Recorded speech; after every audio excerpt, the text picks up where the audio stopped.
So today we're going to talk about some tips that we learned from homesteading. We learned some of them we learned the hard way. And the first one's going to be careful when you buy your animals from like places like Facebook Marketplace and stuff like that. The first question you really need to ask them is, what are they feeding their animal? Because especially like when we first got our Nigerian dwarf goats, we got a male from a guy off Facebook, and his goat was fed all grain and pellets, and ours on this farm is all grass fed.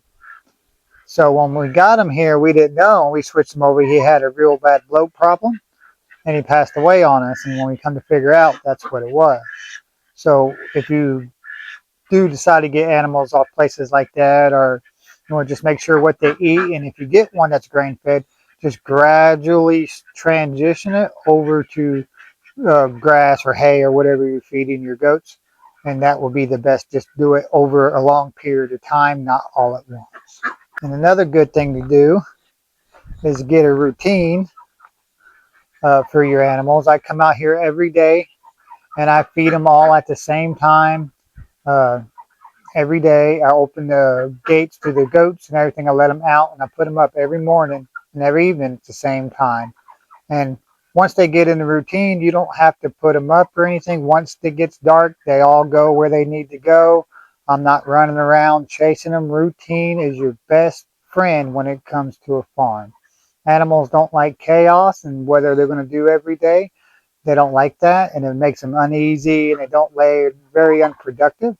But if you get them in a routine, calm every day where they know what's coming, they know the meals are coming at the same exact time, you get a lot happier livestock that way. All right, another tip we got for you is when you get your new birds, say ducks or turkeys or whatever, when you first bring them home, if they don't have their wings clipped, go ahead and clip their wings. But whatever cage, like we have a bunch of starter cages. Like when we got our chickens, we got the Rhode Island Reds and the Barred Rocks. And when we got them, the rule is it's 3 days. So if you lock them up in the coop or wherever you're housing your chickens or birds, doesn't matter if it's chickens, ducks, or turkeys, uh, you give them 3 days, lock them in that coop, and on the third day, let them out. And you won't have to chase them. They will stay around, and as soon as it gets dark, they'll run right back into that cage, and you won't have to chase them or try to train them. The secret is just keep them locked up for the first 3 days. Now that also works for like pigs and goats, but they're a little smarter, so you have to do it a little bit longer.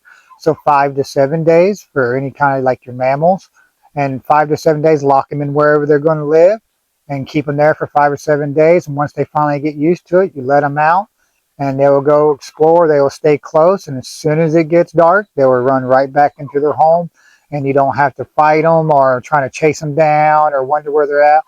That is the best way to get your animals acquainted to your farm. Is just lock them up for the days, for the 3 or 5 days, depending on what animal you're using, and that works out really well, very stress free, and that's the easiest way to go about that.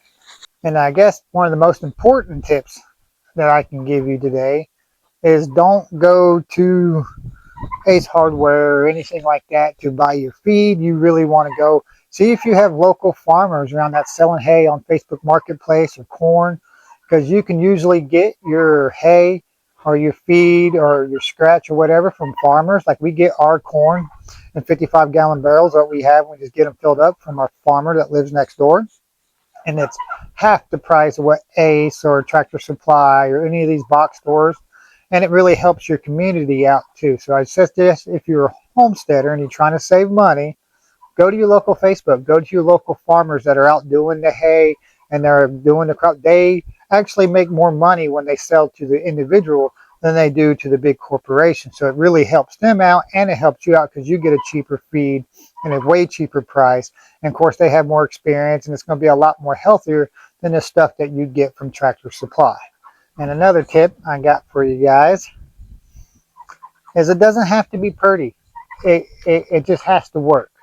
Homesteading is all about trying to save money, do something, the project with the stuff you guys got laying around, and making it work for you and your animals, because everybody wants these real high $10,000 chicken coops and stuff like that. You don't need that to homestead. Just go out there, get you some pallets, make some fences, make some homes. My whole chicken coop right here is made from pallets, and it's all pallets, and I just put tin on it and wrapped it in tin, and there's a good chicken coop.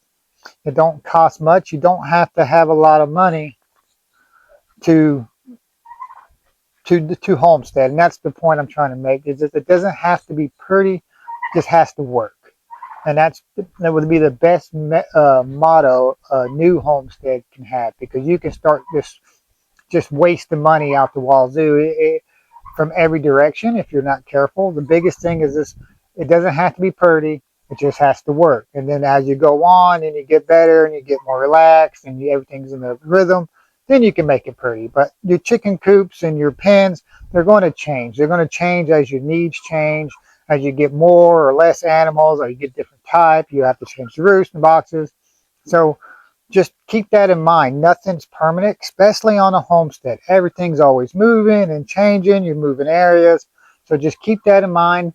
It doesn't have to be a lot of money. It just has to work.